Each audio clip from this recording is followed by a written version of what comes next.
Okay, sekarang kita dah pasang, kita cuba start lah. Okey, tak ada masalah.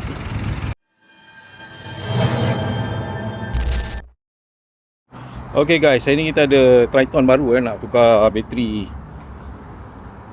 12 volt dia. So bateri dia sekarang pakai besar ni.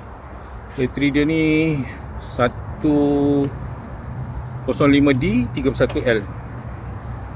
So dia punya bacaan CCA kita akan check lah. Okay, sekarang ni kita check dia punya CCA lah.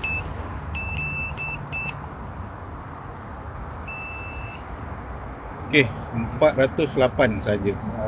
Sangat rendah dan dia perlukan dalam 700 lah CCA untuk kenderaan diesel macam ni.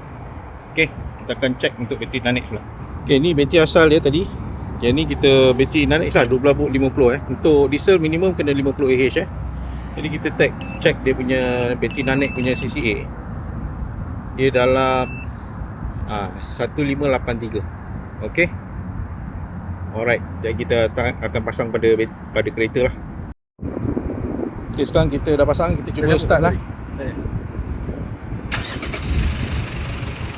Okay, tak ada masalah. Alright.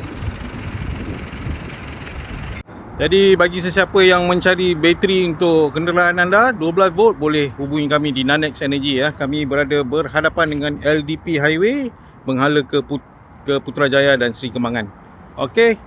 Ataupun boleh hubungi nombor kami di bio. Terima kasih.